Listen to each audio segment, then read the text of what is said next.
freezing, which has really saved us. Everything just wet on the roadways. I mean, when you think about it, really, it's just a degree can make a difference, a huge difference on what you're seeing out there. Unfortunately, we're on the right side of things here. Yeah, and we're going to be warming up as we head into tomorrow, so we're not worried about ice. We're not worried about big problems that way. As a matter of fact, on social media today, I said, boroughs, municipalities, PennDOT, don't waste money on salt. Do not dump that tonight. Just not necessary, right? Yeah, and I think actually tomorrow, I think we're probably going to see a lot of this melt. Whatever's out there right now with the wind, the milder weather. Yeah, definitely. So winter weather advisory extended far and wide, but I think the National Weather Service is going to peel that back as the night goes on. So here's what the radar looks like, and let's talk about what we're seeing here, because you're seeing the green, the pinks, the blues as well.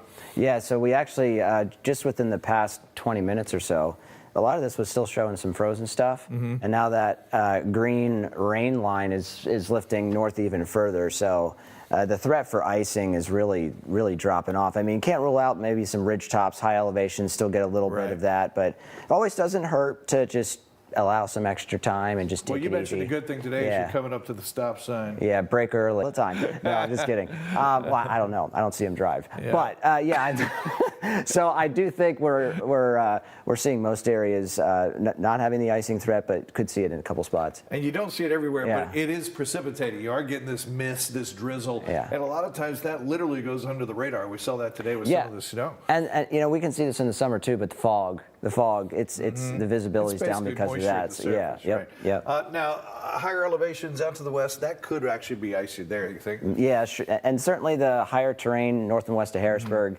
but not expecting to be a huge widespread issue, fortunately. Nothing like Saturday. I know when we were talking about ice, people recall that storm. We're thinking that we'd want, but it really has not materialized. So watch what happens, though, as we go overnight into tomorrow. A pretty good rainfall here, Ed, before folks wake up. Yeah, especially in the morning when you're waking up with Steve and Candace. Yep, they'll be tracking some rain in the morning, and we'll be probably even upper 30s.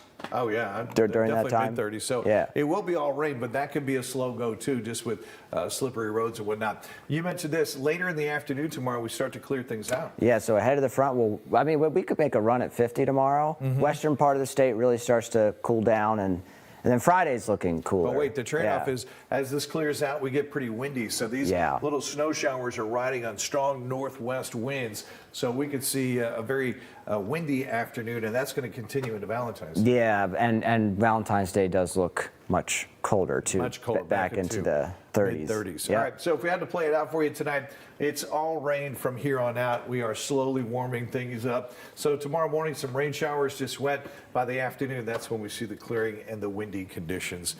So when do you think it turns cold? Because I don't think tomorrow afternoon is going to be cold. Yeah, we actually have another system that could bring us some front-end wintry precip on Saturday. That's Saturday. So we set I thought you I mean, cold for Friday. That happens overnight tomorrow night. Yeah, I think that comes in pretty late. So Valentine's Day, if you're heading out, it is going to be windy. It's going to be in the mid-30s, so pretty cold day there.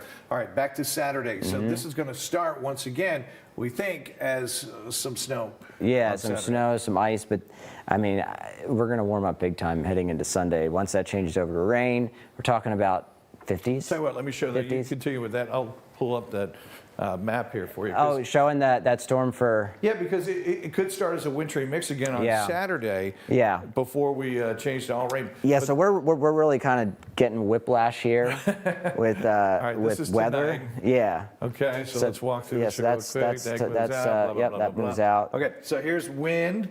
Here's Friday, so we're quiet for our Valentine's Day. Yep. And then this is early Saturday. So remember, blue is snow, and then that mix, and then that plain rain. So we can see a little bit of snow here early on the day, Saturday. Then that mix works in. We're starting to see that.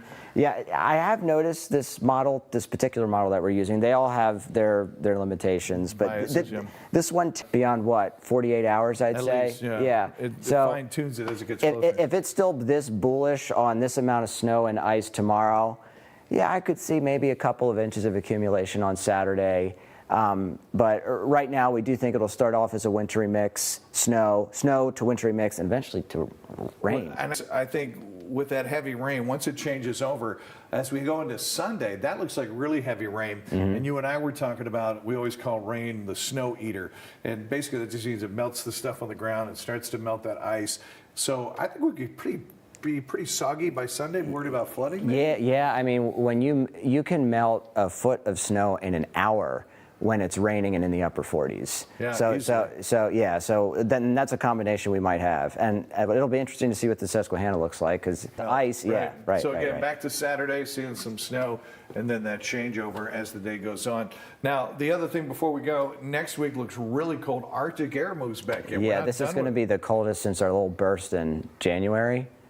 That's pretty good. It's not going to be that cold, but it's going to to be, struggling to reach 30s, freezing. 30s for high. Yeah, your clicker just has a mind. You better practice that before the 10 o'clock show. I agree.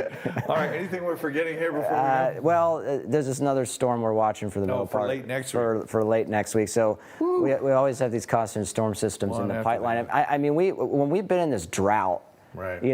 Throughout, that was like the end of summer, beginning of fall. I mean, we had no systems for weeks. Right. Now we're dealing with like the 6th or 7th one in the span of 3 weeks, and it's just going to continue. Tired of storms, you need to sit down.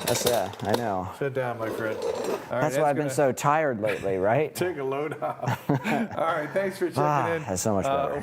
We'll see you on CBS 21. And I have to go outside. They're sending me outside. We'll see if we can wake Ed up for the news tonight. Yeah. Can you make it, buddy? Yeah, I think the drizzle. We need some drizzle will some wake help me in up. here for Ed. I had some decaf already. Thanks for checking us out. We'll see you on CBS 21.